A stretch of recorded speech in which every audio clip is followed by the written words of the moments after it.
This is a public record podcast on CPAC, the Cable Public Affairs channel.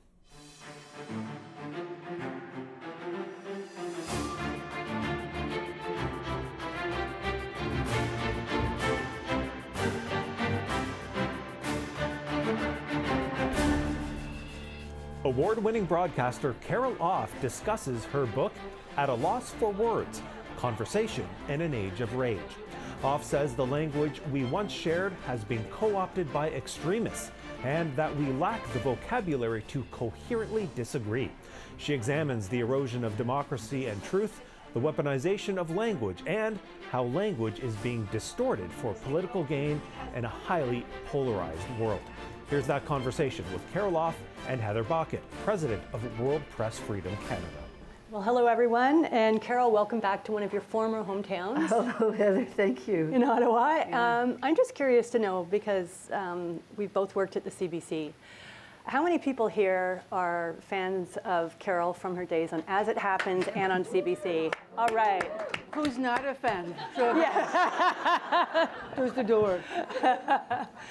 Well, I have to say that says something about loyalty and the impact of CBC. If after Carol has not been on that show for, what, 3 years now, Carol? Yes, almost 3 years, yeah. Almost 3 years. Yeah. You're here tonight, and you're here to see And you're not listening to As It Happens. In Yeah. half an hour. Oh. Maybe we can pipe it in half an hour. Carol, At a Loss for Words, Conversation in the Age of Rage is your fifth book. Yeah. And to my reading, it has captured our moment, the moment we're in right now. There's a lot to unpack. Before you begin with the 6 words that you really drill down on, you open with a line from George Orwell. It's a beautiful thing, the destruction of words. Why? Why did you do that? Well, Orwell is, I guess, the sort of almost the meme for what is going on right now.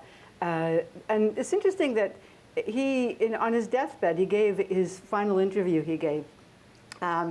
And they were asking him if he thought that 1984 would ever happen.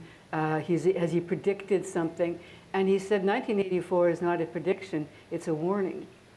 And this is the same thing that Margaret Atwood said recently when I interviewed her about The Handmaid's Tale in conjunction with the choice chapter of this book. And she cited that Orwell thing, and she said that's the same thing I would say about The Handmaid's Tale. People say, oh, this is the program is like a documentary. This is like it's information as opposed to fiction. She said it's not a prediction, it's a warning. What you do she said when vigilance slackens, once vigilance slackens, which is what she believes we are just coming out of as an era of very slack vigilance. This is when you find yourself in the situation the Americans are in today, and that we may find ourselves in. And so you've almost answered the question, I would say, with Gilead in 1984. We're not in fiction right now. No. It's fact. What's at stake? It's a very good question. What's at stake is everything that we have developed in liberal democracy. And when I say liberal, I don't mean as in partisan liberal, but liberal democracy is a very specific thing, which is a democracy that is tolerant of others, that is what we have built over these decades since the Second World War, and even before that, building democracies that will benefit the majority of people, even those who don't vote for you, for the politicians who are in power. It means having a rule of law. It means allowing for everyone to have an opportunity to vote. It means being able to realize who you are, being able not to make everybody equal, but to give everyone an equal opportunity to realize themselves, to find their potential and to make the most of it, to give them that opportunity. That's what liberal democracy has created in this country and other countries, and I believe that's really what's at stake right now. So democracy, when you mention that, just the word alone, which is... Chapter 2. Yeah, Chapter 2. It's kind of a catch-all and a blame-all at the same time. Mm-hmm. And so what do we lose if that word loses its potency? How does that impact us? Because they're saying there's we can go back to it later, but there's a point in here when you talk about the Tea Party And you said that the United States is not a democracy. Democracy is the enemy of freedom, is what the far right has started claiming on democracy. So right now, the erosion of that word and the moment we're in today. It's more than just, when I started writing the book, which was 3 years ago, I started writing it as soon as I finished it, as it happens. And it was at that point I could see it was eroding, that we were losing its potency, its meaning. But now it's in full slide into being demonized. It's actually now a dirty word. The people who are behind, the oligarchy that's behind Donald Trump right now, have absolutely articulated their belief that democracy has outlived its usefulness, that democracy is the enemy of freedom, as you just cited, that you can't be free in a democracy because you have to take care of other people. You have to have a regard for all the people in your society, and they regard that as being an infringement on their freedom. On their freedom to do whatever they want, and freedom to make money, to be liberated from the obligation to others is the freedom that they seek. And democracy imposes upon us an obligation to others. It's funny you mentioned that, and I mean, we can discuss this later on, but when you mentioned the people behind technology, there was a very disturbing incident yesterday with who's considered to be the richest man in the world in the West, Yes. and the hand signal he gave on a podium that was very, very similar to one that was frequently used during fascism. Yeah, it was a Nazi salute. But an interesting thing about that was just how many people, this is the obsequiousness of it. This is what is really going to be the most disturbing thing in the next 4 years, 6 months, or whatever, that we're going to see how many people twist themselves into pretzels to try and defend what is happening and what he says or what any of them say. So the numbers of people who went out of their way to try and explain Elon Musk out of his gesture, to say, well, he has, one of the claims is, well, he has Asperger's, and sometimes he loses control of his gestures. There was the ADL, which is supposed to defend liberties and is very supportive of Jews. It's very important to the Jewish community. They said, oh, you know, that's just a salute. It's meaningless. He was just saying, just sort of gesturing. Other people said he was just saying hello. I mean, he wasn't. And the thing is that you can excuse him out, but most people say, well, was it a Nazi salute? I'm not, you know, maybe it wasn't. Maybe, you know, are we making too much of it? And so you're hearing that buzz in social media. But the most important thing is that the people who do want to see him make the Nazi salute, who do see this as being a fascist movement, they know exactly what that was. That was to them, they were, all hail the chief, all hail that gesture. He was speaking to them. And that's what I try to get at in the book, is that how language becomes coded. You know, there's these codes. You don't have to say what you mean. Everyone knows what you mean. There's a whole chapter on woke. And woke is a screen. It's a way to smuggle odious ideas into the public space by saying, oh, I'm not against Jews, I'm not against women, I'm not against the trans people, I'm not Islamophobic, I'm not homophobic, I'm just against wokeism. And so you're allowed to use the woke as a way to say things that are truly Islamophobic and racist and bigoted and get away with it. It's the same thing, whether it's a gesture, a hand gesture, or a word. There are just this codes of allowing this fascistic language to enter into the public sphere, exactly as the Nazis did in the early 1930s. There's a word for that, and it's propaganda, but that's not the word of the chapter I'd like to touch on right now, because you didn't use that one. Freedom. In reading your book, I will just say to everyone, there is so much in this book. And that's not the pencil scribbles in there. And they're more on the top. So I really encourage you to please read the book, and we're ready to help you with that after the conversation. For me, when I read it, your book is an exploration of the relationship between language, thought, relationships themselves, people, contradictions. A lot of contradictions in us as humans, and power. Yes. And this is when words are used by people with a political agenda that or not, the pretzel logic kind of kicks into high gear. They get bent out of shape. So you begin by talking about the word freedom, and you surface it in a protest in downtown Toronto in October 2022. Going back to, as we saw what's happened this week, we had protests in Toronto that, I love the way you're saying, I mean, we look at polarization. There's a super wealthy, but there's also the people who have been left behind. Mm-hmm. Can you share a bit from that passage?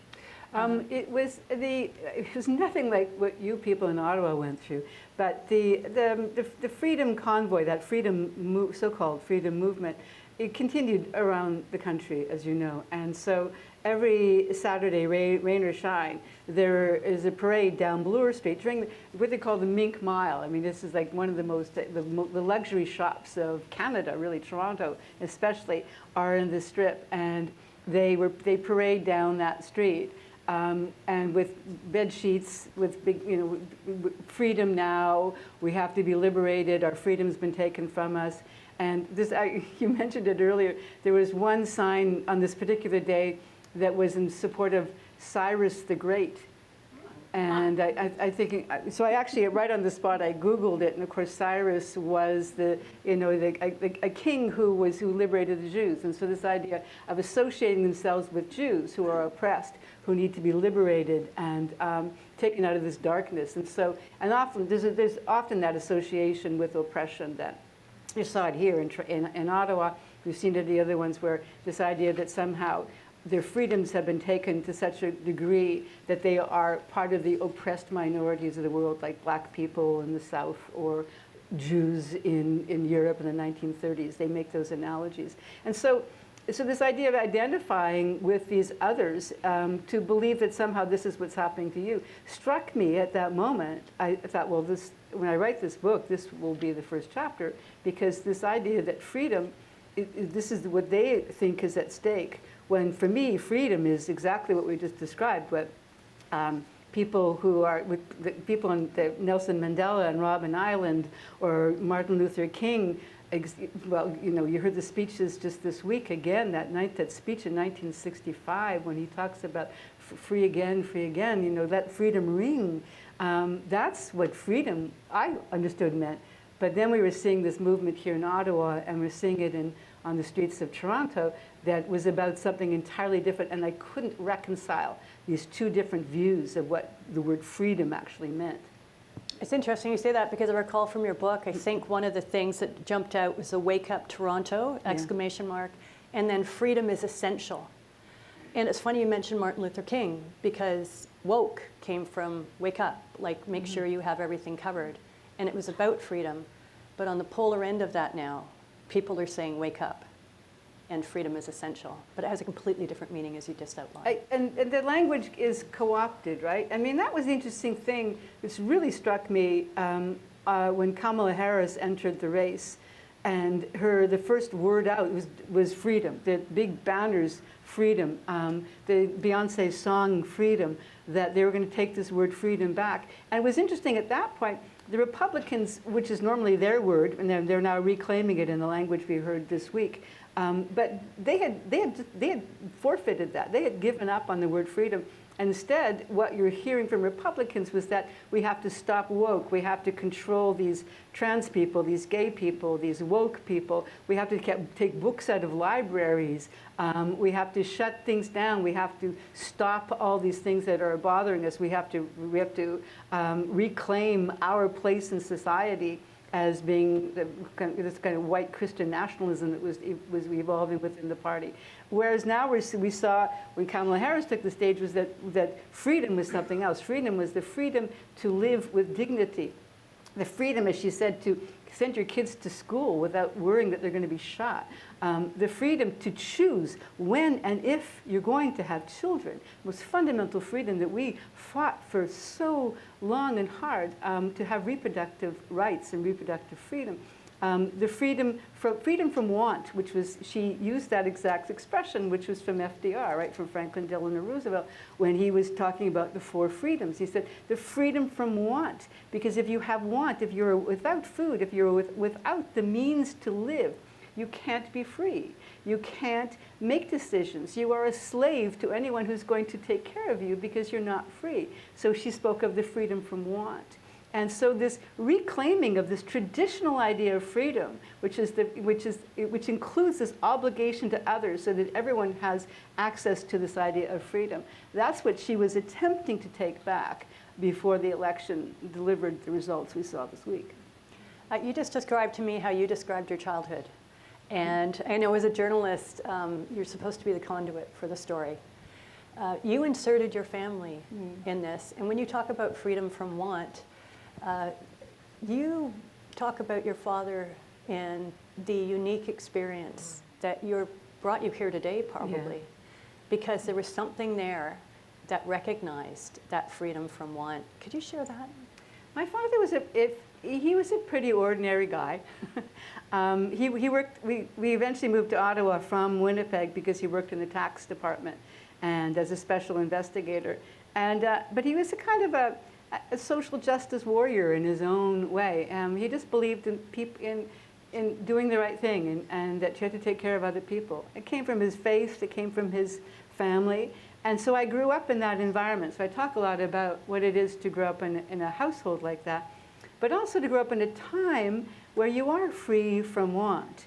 And where my mother had 7 children, as a good Catholic mother would, and she was able to do that without having any miscarriages, without losing her own life. Her own mother, her mother died when her mother was 4, and then another mother came to take care of the children, married her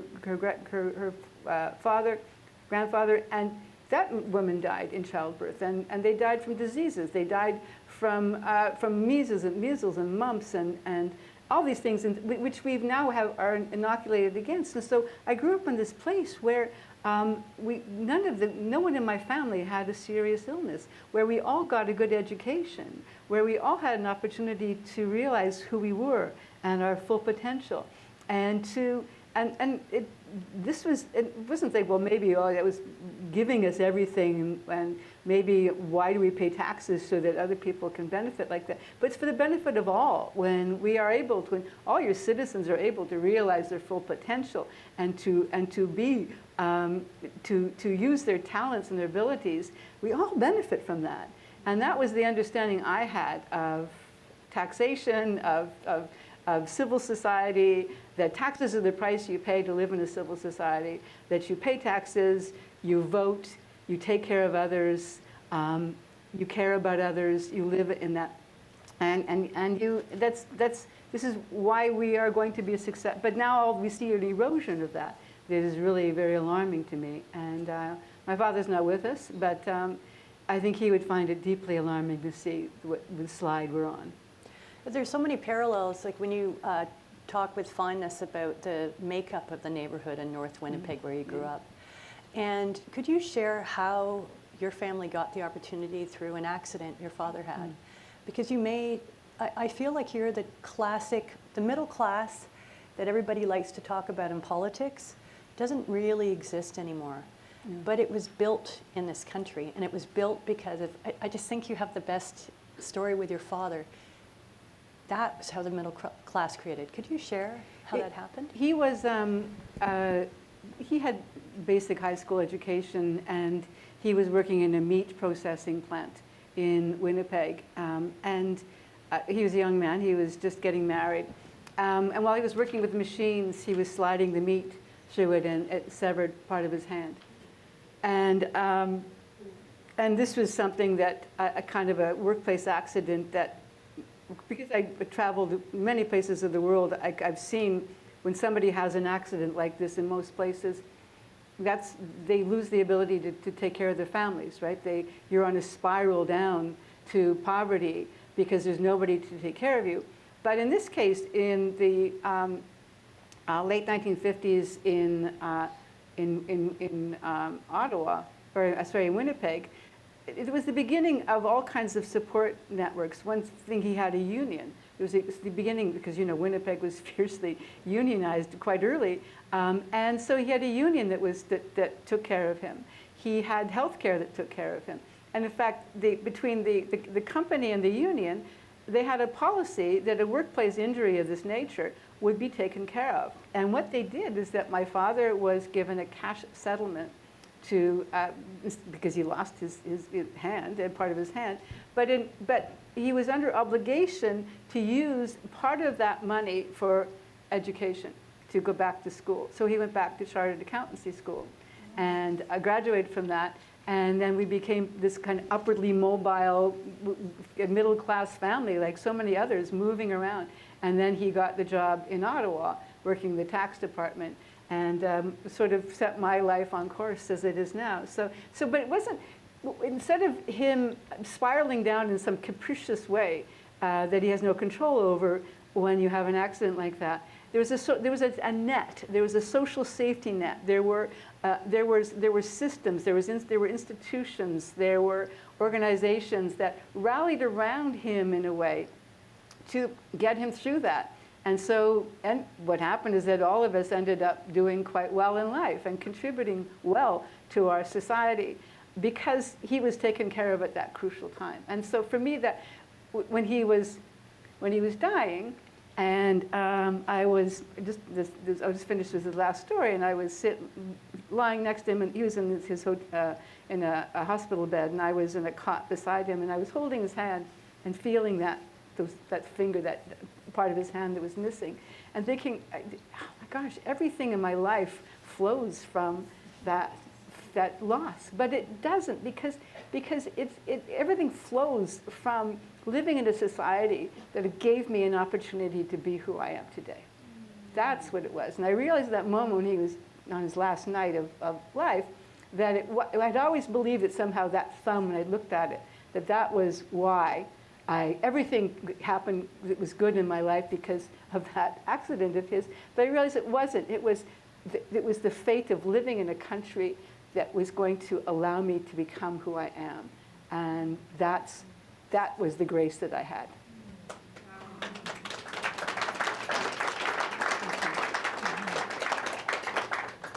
It's a great Canadian story. Yeah, it is. And it's the story of Canada. It is. Yeah, I think. Yeah. I feel like, in the moment we're in, a lot of people are grappling with that again. We're sitting in a storied place where we can see the Peace Tower. So peace used to be brand Canada. And we contributed to the world. And right now we're having difficulties. I feel a lot of people have been left behind. And so I'd like to move to truth, because you just talked about that gave you the opportunity. Truth is where I feel you mentioned the journalistic, the tools of the trade. Mm-hmm. Because for us that are advocating for press freedom provides a check and balance, right? And journalists rely on facts and they rely on truth to do their job. What I have thought was maybe one of the, and I'd love to get your take on this as a renowned journalist and really an icon in the Canadian sphere, you really are. Mainstream media is always very anxious to tell both sides of the story, which is really important. But I find there's often a false equivalency that bedevils the truth. What are your thoughts on that? Oh, strong. I have strong thoughts on that. Okay, would you please share them with everyone, because I'm sure they want to hear them. As Heather and I both know, one of the buzzwords at CBC was always balance. And this idea of balance, I often fought against. Not because I didn't think both sides of the story should be told, but my concern was the tendency, or perhaps the impulse to put your finger on the scale to try and balance out a story, to make because both sides have to be balanced somehow. Edward R. Murrow said years ago that there were two sides to every story, but they are never equal. And if you tell both sides of a story fairly, one side will always outweigh the other. And so what I would argue with the CBC all the time is that they say we're going to be fair and balanced. And I said, well, no, be fair and truthful. But balanced is, and I'd seen it in the world. I've seen where people were given an assignment to show some other, to emphasize another side of, say, of a conflict, a war. I saw this in places in former Yugoslavia. I saw this in other places where journalists were actually given the assignment to find some atrocities that the other side is doing, even though the atrocities were overwhelmingly on one side. So where we really messed up, where this really went pear-shaped, was the very beginning when we were covering climate change, and what the obligation to get the other side of the story. And so what we would do in order to be balanced on that story was to seek out those scientists who were deniers.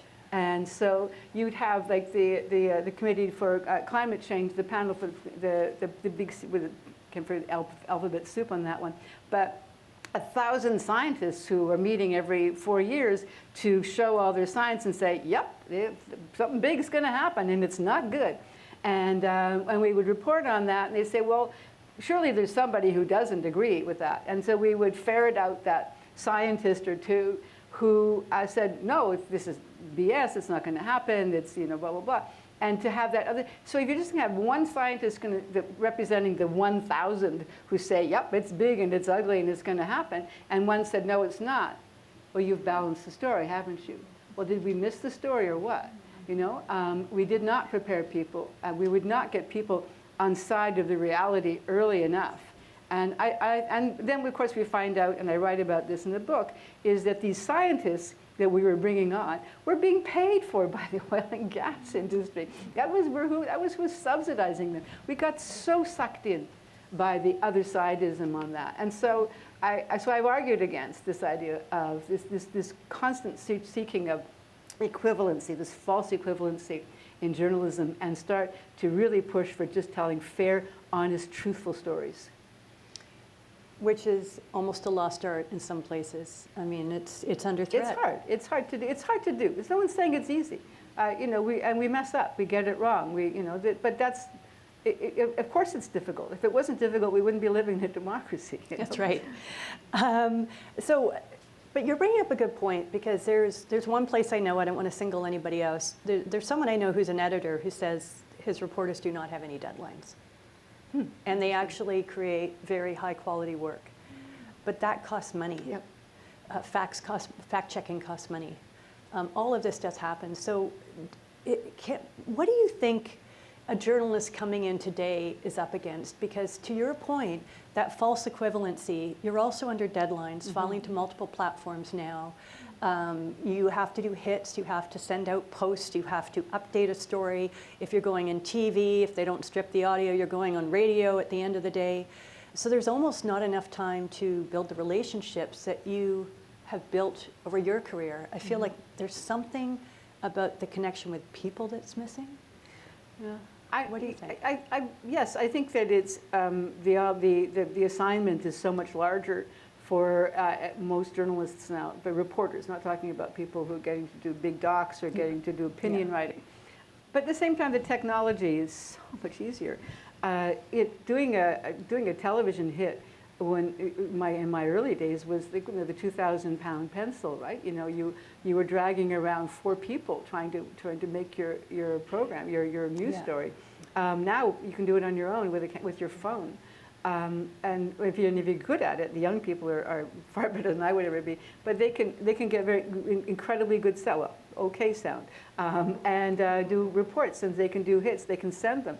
When I was filing from foreign countries, we'd get into the hotel room and we'd dismantle the telephone and take it apart and undo the wires inside the wall and hope the hotel staff didn't catch us, and then hook alligator clips into that to send our stuff through. I mean, it was crazy. There was time we were trying to send something out of the middle of Afghanistan, and we were actually holding a string of wires trying to connect with a satellite dish that was up on a roof, precariously balanced, to send something out. And so now you can send this out so easily with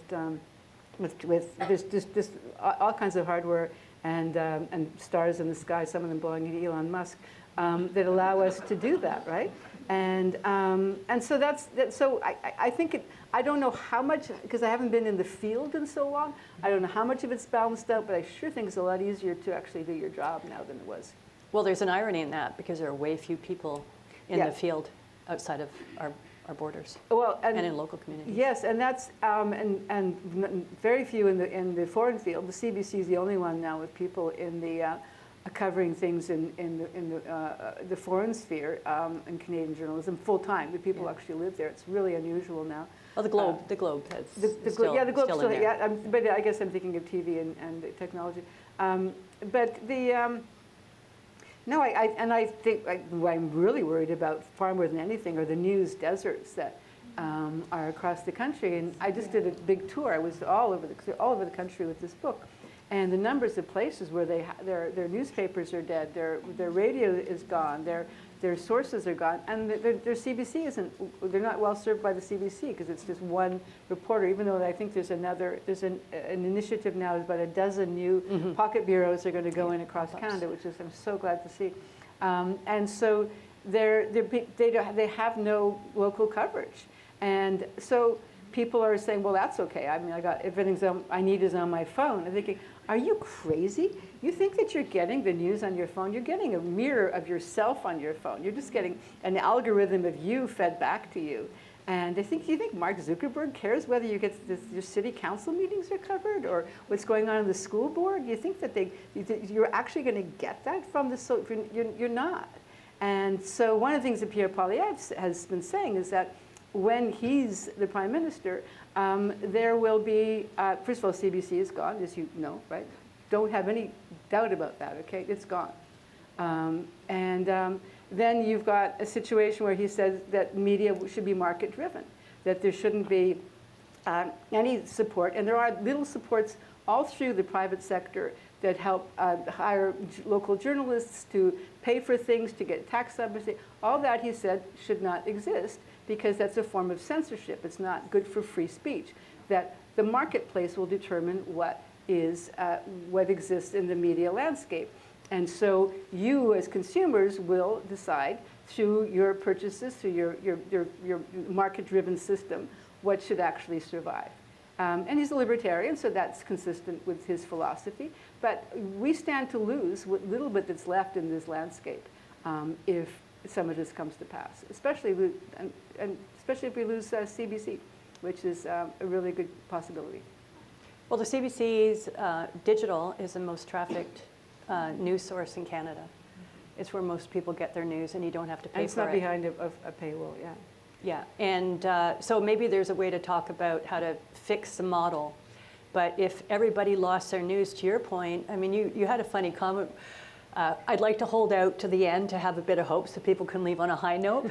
But we were talking about demographics, and you just clarified something for me with what you're following. Like you said, doom scrolling, like these. Oh, yeah.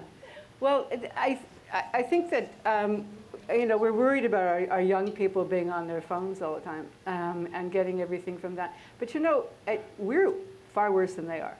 And so this young woman was interviewing me from she's a Carleton University student, and I was saying to her, this concern we all have about our young people being on their phones all the time, and she said, I'm far more worried about my grandparents. And she said, we get media training. I've had media training since high school and in university. And she said, my grandparents are like doom scrolling all day long. They're just reading this stuff. And I'm saying, Grandma, that's not true. Like, that's fake news. I said, no, it's on my phone. How could I be wrong? And or iPad. Or iPad. When your eyes are gone. They're not even on their phone. It's just Apple News told me that. Why wouldn't it be true? What are you saying? And so she said that what's so important is that a lot of the young people have filters. And I have two grandchildren, 10 and 12. And they've been getting media literacy training since grade 4.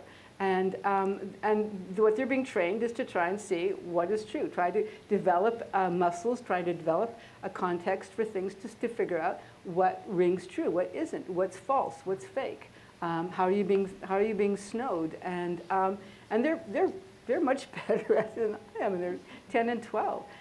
So she was worried about her grandparents and her parents even. Because she said they have no filters. They doom scroll and they have no filters. They don't know how to read this media. They have no training in that. So I thought that was really instructive. Yeah, it's a great story, and look out for your parents. Yes. Okay, so I would like to move now to the fourth word. The first three words that you had, you refer to them as weather-worn in your book, right? They capture history and they have heft. But the fourth word you chose, woke, has become a four-letter word. Yes. Can you just talk about the kind of the origins of that and how it's been weaponized in a culture war? Woke is really a beautiful word. It comes from the 1930s in the Deep South. Black people used woke as a way to warn each other. They said, be woke, be aware of what's going on. Just that they would say that to each other. Hey, you're leaving now, you're getting that train, be woke. Watch out for what's going on around you. And then it evolved during Black Lives Matter, especially after George Floyd, to be a more political word, to be the idea that be woke and aware of that racism isn't just something that might happen to you on the street, but it's in the institutions. It's deeply into, it's baked into our governments, our programs, our society. And so you have to be woke, be aware of that. So this idea of being woke meant now starting to look at this systemic racism, not just racism, but systemic racism, institutionalized racism. And how do you deal with that? That's when the backlash came. That's when this anti-woke thing happened. That's when they say wokeism has to stop. Because now it's like, yeah, it's one thing to say, we shouldn't have racism, we shouldn't be homophobic, we should be nice, we should give women opportunities. But it's another thing when you actually have to act on that. And that's what woke represented. That's what the woke policy started to mean within our societies. And then people said, in the States especially, said no. So you start with Ron DeSantis early on saying, I'm going to get rid of wokeism. We're going to stop this woke stuff. And so now woke and this idea of wokeism becomes a way to actually say, hey, I'm not a racist, I'm not a bigot, I'm not homophobic, I'm not anti-Semitic, I'm just against this woke stuff. And so, but the woke part is the part where it's like, yeah, fine, so you're not a bigot, but put your money where your mouth is. If you're not a bigot, then you're going to have to support programs like diversity, equity, and inclusion, which just got wiped out completely in the United States yesterday or this week. You have to support those things. You have to believe in that. You have to believe that you have to give people an opportunity, and that has to be done institutionally. And so that was what woke means. So now you see, I'm going to just tell you what again, Pierre Poilievre has said about woke, is that he's going to get rid of wokeism in this country. And just something, I just wrote this down so I could. He gave an interview a few weeks ago to the Winnipeg Jewish Review, and when he said that in his agenda he will defund all woke agendas. What does that mean? He's going to go in universities and museums. He's going to defund everything the federal government controls if he finds wokeism in them. And he said, if there's civil servants here, or you have them in your family, this should really matter to you. Quote, I will fire any government officials throughout my administration who are imposing a toxic woke ideology. What does that mean? My administration, I mean, first of all, I will fire any government officials in my administration who are imposing a toxic woke ideology. That worries me. It should worry you. Thanks, Carol. Fifth word. We got a tickety-boo along here. Okay. Fifth word, choice.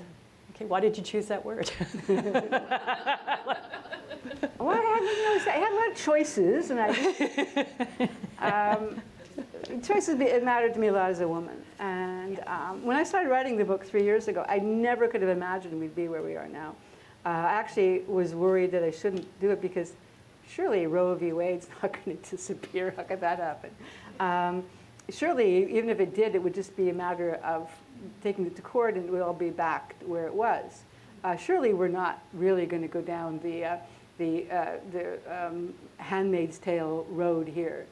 And I'm just absolutely shocked at where we are now. And so the idea of choice is not just a matter of reproductive, and choice is a word we started using a long time ago because people felt squeamish about using the word abortion. So we said, well, it's your right to choose as opposed to your right to an abortion, because it was branding. It was a user-friendly. There was the pro-life movement and there was the pro-choice movement. This was a branding exercise. But now we have better language for it, and I think that Kamala Harris has gone a long way to do that, which is to talk about reproductive freedom, reproductive rights. So now and one of the things that happened this week, along with all the other executive orders that Trump issued, is that all of on government websites, all information about reproductive rights was removed from every site in the U.S. government. So from their health department down, all of it was removed. And we're in the situation now in the States where there are women dying of sepsis in the states where it's illegal to even help a woman who is suffering in the midst of a miscarriage that has gone, or a birth that's gone, or a pregnancy that's gone bad, and they need help. They can't get any kind of assistance. Women are dying. There's 5 or 6 states that are in the process of passing laws that not only make it's already illegal to have an abortion in those states. It will be considered an abortion that is murder, that is homicide. And in those states, they all have the death penalty. So the penalty for having an abortion in those states could be the death penalty. So tell me that's about life. And in those states, they're actually saying that life begins at conception. So even using some forms of birth control could be considered a form of homicide. You saw what was so interesting about the transgender executive order that Trump issued this week is that, and if you see the fine print in it, it's very interesting. He said that the gender you have is the one you have at conception. That's not true. Like, it's scientifically not true. Scientifically not true. But what's so important about that is to introduce this language that's going to be, you're going to see more and more. It's just that life begins at conception. So that if life begins at conception, personhood begins at conception. And that means that something at conception has exactly the same rights as every other American. So what does that do to women's rights? What does that do to reproductive freedom? So I had no idea when I started writing this book and chose choice that we'd end up in a situation where I was watching something so terrifying as what we're now witnessing in the United States. It's not about protecting life. It's about putting women back in some place. It's about this religious nationalism that wants women to return to the home and wants to take us back to a different age. That's what it's about. It's never been about the unborn. It's been about controlling our lives, in my view. Interesting, because it's been, how many hours? Like, I don't know, 80-something hours since the inaugural speech, where the 47th president said, God saved me to make America great again.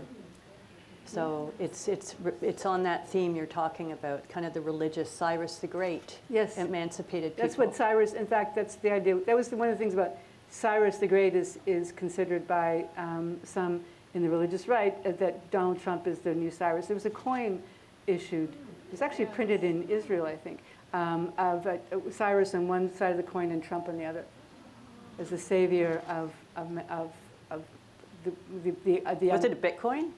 Yeah, exactly. Yeah. It's worth a lot, Ben. Okay, well, I'm sure there are people in the audience who have questions. So your final chapter, taxes, which when we were talking earlier said is your most important, and I think to me it's a love letter to your father. Yeah, it is.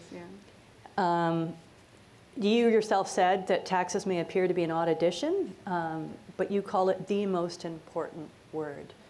Why did you include this, and what is the weight in that importance? Taxes is the follow the money chapter, where I try to show who's funding all of this. because it's not an accident. None of this is just spontaneously erupting in society in the United States or Canada or any place. People have been working on this for decades to get to where we are now. Project 2025, this is what is now being implemented by the Trump administration. That's been worked on for decades with people with big money. The Supreme Court of the United States was bought and paid for by big money. We're talking about, and dark money, which came out of Citizens United ruling at the Supreme Court that has allowed for billions of dollars of dark money to enter American politics. We have avoided that, which is one of the great saving graces of this country, despite the fact that Stephen Harper actually tried to change that. He wanted to have Harper PAC. And they didn't succeed. And so Canada has resisted this idea of allowing dark money into our politics. But anyway, because I know you want me to finish up by reading this I'm going to do a reading, okay? And it's kind of goofy. Is that okay? Yeah. Anyway, what it is that it's a chapter. I begin the chapter at a dinner party in Toronto, where a friend of mine, who remains nameless, who was raising money for a big NGO, and this dinner party was one of those things where they do this, right? Rich people. So they're all getting together, and she's going to talk to them, and at the end they have a nice dinner, and in someone's home is a private home, and at the end they take their checkbooks out and they write checks with lots of zeros, and she leaves very wealthy. So she stupidly asked me to join her for this, and told me, as it happened, she joined you. Told me to be on my best behavior, and. So anyway, I was trying, and so anyway, they were all talking about how their tax shelters and what was happening in their tax shelters, and that one couple had something seriously awful had happened to them in their tax shelter, which I thought was hilarious. But anyway, so I'll just read this part. I'm sitting there at this table. After a beat of reflective silence, someone said what I presumed they were all thinking. It's getting so difficult to find a place to invest. This launched a lively discussion about the latest federal government attempts to plug tax loopholes and the dreaded new efforts on the part of the Canada Revenue Agency to chase down tax evaders. It was news to me, but it seemed there were now fewer places to stash your cash, which was forcing my dinner companions into more complex schemes to stay ahead of the tax man. The wine was excellent, and I was enjoying it far too much. My friend shot me a warning glance, suspecting that I was about to get involved. When you went to the bathroom this morning, I said, where did your turd go after you flushed it? The whole room went silent. Tools down, darts shooting from my friend's eyes. I answered my own question. Well, it went down a long pipe and then underground, and it swam a great distance all the way down to the sewage treatment plant at Lake Ontario. I was on a roll. And then what happened? I asked on behalf of no one. Well, it and the water got all cleaned up. And then that water was recycled and came back to your house. And tomorrow morning, you will make your coffee with it. I'm not sure if this is what really happens, but I was going for shock value. As they glared, I drove my point home. How is that transformation possible? It's because of our taxes. Our taxes make that magic happen. Isn't that amazing? It turns out that no one was amazed or amused. Chairs scraped against the floor. Dinner was over. If I had delivered an actual turd into the room, the departure could not have been more abrupt. But what did they really find obscene? I suspect it was not the word turd, but the other one starting with T. The man who had been seated next to me lingered long enough to confirm that. I understand the point you're trying to make, he said, And for the record, I have no problem with paying to have my turd taken away. I just do not want to pay for anyone else's. Sums it up. And that was Carol's last supper with her friend.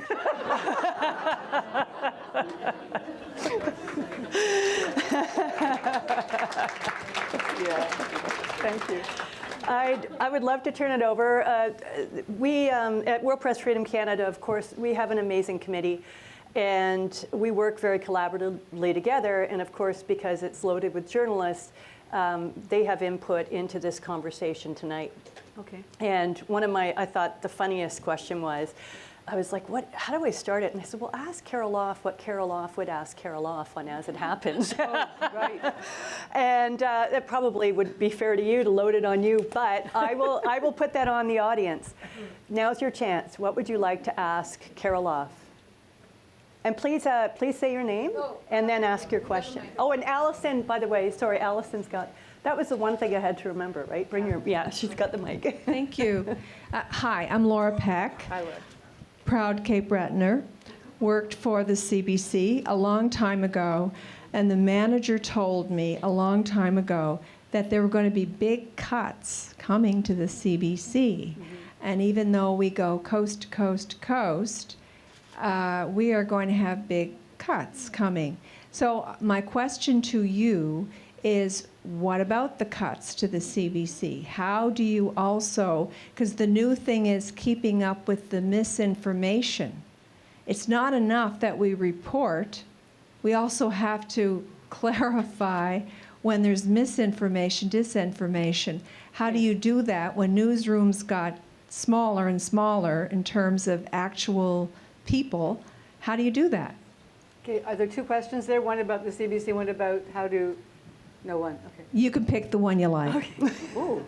I never gave people that opportunity. It was never multiple choice when I did As It Happens.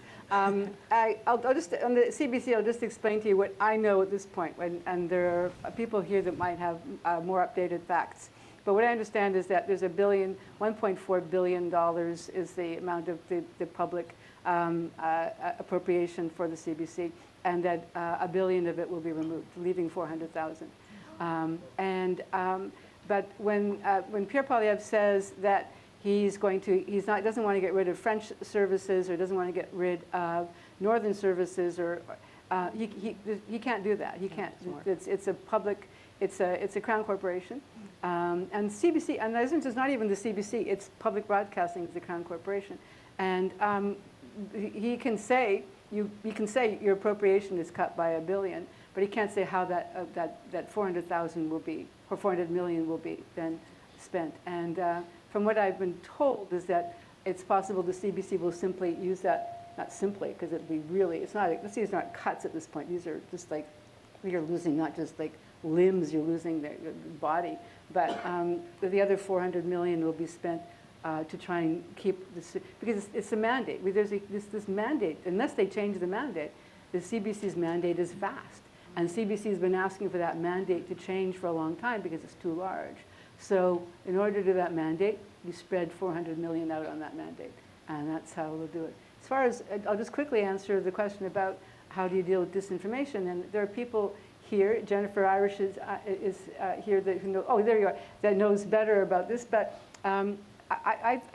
we're afraid of AI. People are terrified. But AI is a tool, and AI we'll be able to use AI to some extent to help us to figure out some of what's fake. And so AI will create fake information, and AI might help us to determine some of it. But it's going to be very hard. It's going to take a lot of training to do that. So that's the best I can do on that. And Jennifer, maybe you can answer to that. I was actually hoping to ask you a question. Okay, there, microphone coming. Okay.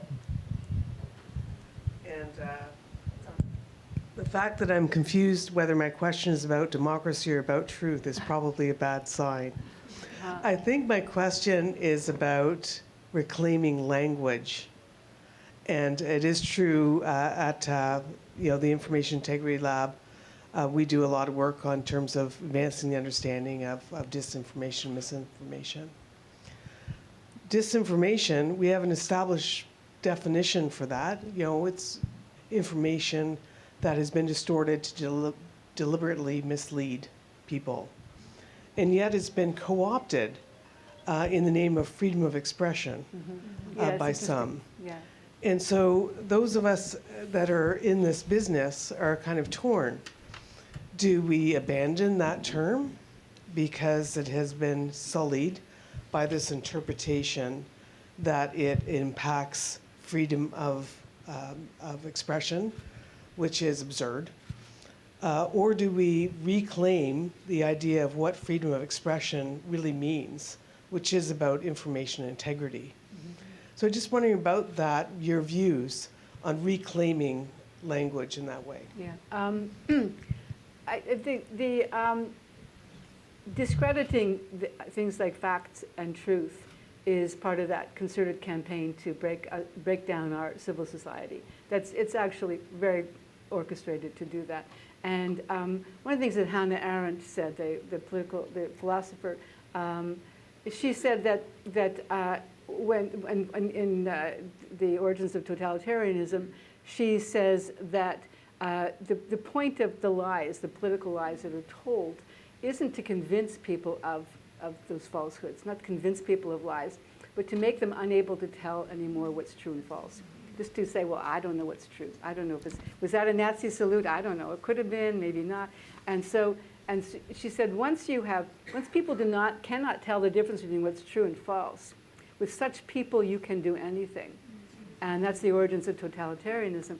And so I think that the answer to your question, I think, in my view, is that we reclaim the language, because if we don't have a shared sense of what facts are, which is what the whole game is here, if we don't share when understanding the facts, we don't have truth. If we don't have truth, we can't trust each other. We can't trust our society. We can't get ourselves out of things like a pandemic or climate change if we don't have trust. And so the breakdown of civil society. And so in this taxes chapter, I try to point out is the people who are behind this, the big money that's behind this, they call anarcho-capitalists, are trying to break down that relationship with government.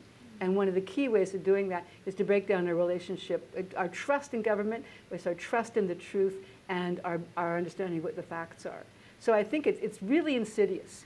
It's really dangerous and insidious, and it's exactly what the Nazis did. In fact, during the Nuremberg trials, the Nazis said, you know, to what do you owe your tremendous success in getting all the German people on side? They actually asked them this question. They said, our ability to separate people from the truth, our ability to remove their thinking capabilities, their intellect, and to appeal to their emotions and to own them that way. So we absolutely have to reclaim the language and the ideas behind them.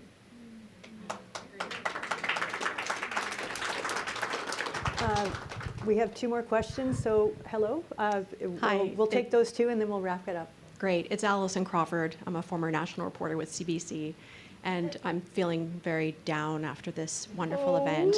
But overall, I feel like I've lost a lot of confidence in the rigor, or the quality and rigor of journalism these days to hold a lot of people to account and ask some of those tougher questions. And I feel, especially for the CBC, I know it's constrained by its mandate, which is enormous, and the CBC is bloated to have more than 30 online services now to cater to all of the things they need to cover in their mandate. And I wonder like what you feel the CBC needs to do to be able to survive what's coming. And part of me has always thought, like, just, you know, fuck the mandate and just concentrate on journalism for a while. Yeah. And I'm just wondering if anything like that has ever occurred to you before, if you have any views on how the CBC needs to prepare itself for what's coming. Yeah, I've often thought just like F the mandate and do what has to be done. And I think what needs to be done, two things the CBC has lacked for a long time and needs to have. One of them is courage, and the other is a vision, a direction. And we haven't had that for the most recent president who's left did not provide that, and certainly had no understanding of what the news department was about, and especially did not understand the importance of radio. which is, the radio share is going up. It's increasing. I mean, radio is a success story, and CBC radio is just doing great guns. And we should be growing audiences with some new bureaus. And so, yeah, I think but I think you can do that all you want if you don't, but if you don't feel you've got you're allowed to ask those hard questions. I always felt I was, because I was surrounded by people who protected me from any sort of pressure. And I just thought, okay, I'm going to do this. But I was really often surprised by the journalists at the CBC who told me that they're not allowed to do things. They're not allowed to do this. I'm not allowed to do what you do. We're not allowed to do this. Who said? And I asked journalists all the time, especially the young ones, have you ever been told you shouldn't do that? Have you ever been told that you went too far? Has anyone ever known a moment when they hit the wall and said, whoa, you've really crossed the line, sister? And I can't, and they say, no. I said, but we know it's there. I say, well, cross it, for God's sakes. Push against it. Break the rules. See what happens. And now, of course, it's more dangerous because they don't have job security, and God knows what happens. But I think that the leadership needs to do that. I was recently interviewed by a reporter at another news agency, and she was talking about some of the stuff that difficulties they were having, and she said that if they do ask a hard question, if they do go someplace, they don't have their back covered. Their organization will not protect them. They're not. They don't have that. They don't have anyone watching their back. I always had someone watching my back. That was my great thing I had at the CBC. And I took advantage of that. I pushed boundaries. And I guess I got away with it. But what I got was that I realized that, yeah, I mean, if I didn't ever get pushed back, imagine how much further you could actually go. So I think that we have to really grow some courage in ourselves, in our organization, and we have to, the leaders of the CBC have to start giving permission or transmitting that people have the permission to start doing courageous reporting again. Thank you. Final question, and then we'll wrap it up. Hi, I'm Christy Kirkup. I'm a reporter for the Globe and Mail. It's not every day you get to ask one of your journalistic heroes a question, so no pressure. Thank you, Carol, for doing this. Thank you, Christy. What is your advice to journalists who, on a day-to-day basis, are navigating this age of rage?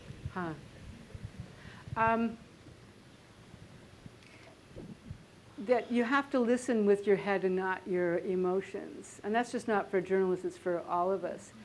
When I was watching the debate between Kamala Harris and Donald Trump, and when he made remarks, the most stunning was when he said that, in Springfield, Ohio, they're eating, the Haitian immigrants are eating people's cats and dogs, eating their pets.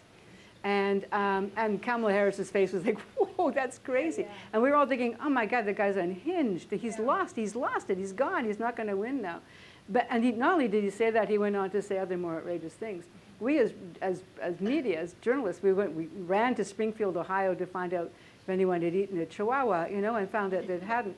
Of course, but there were no dogs and cats were being eaten. We knew that, right? But we were fact-checking all this to make sure that we could say, yes, we've checked, actually. And then he made another outrageous remark. He said that women were killing their babies at birth, I think in Virginia.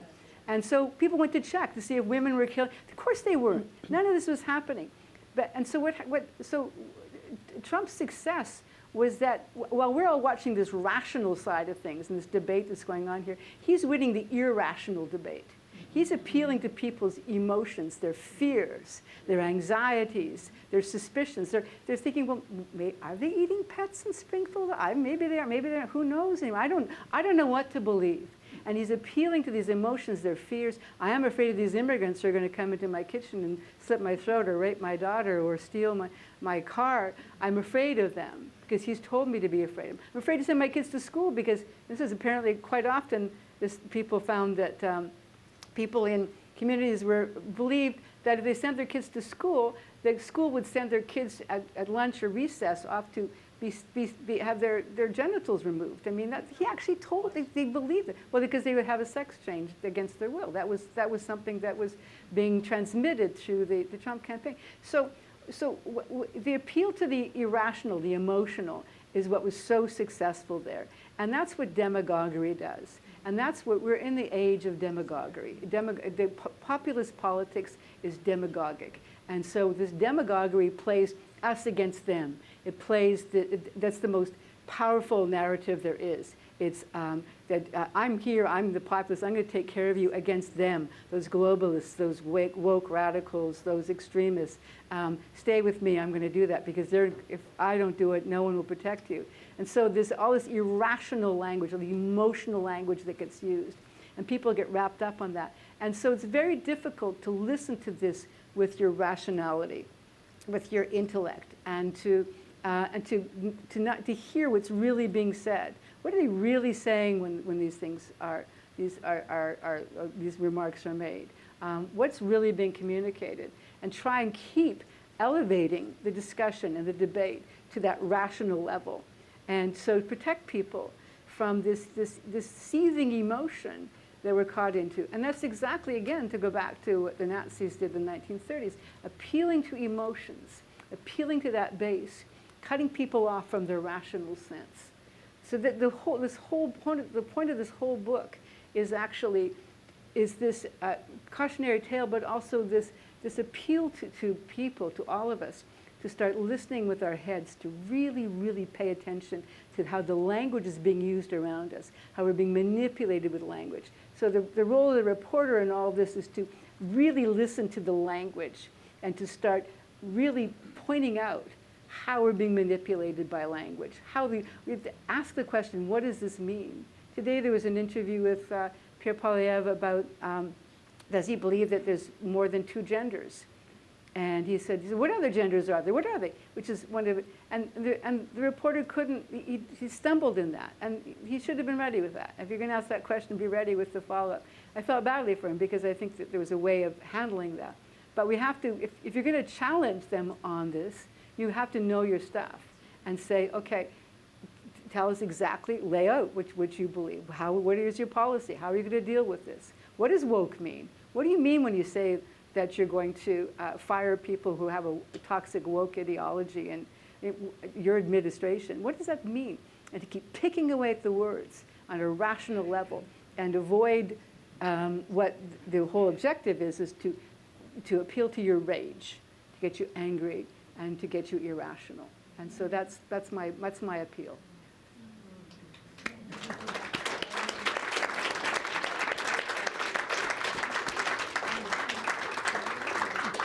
Do you have a sequel in the works? Yeah, I think I'm going to, because people keep sending me, oh, you got to do this word, you got to do another book and and I have a list of words, and so yeah, we're going to start again. Okay, so I think the Karoloff Dictionary is going to be available in bookstores soon here. Carol, thank you for your time. Thank you. That was great. Thank you. It was great for everyone, and let's give thank you.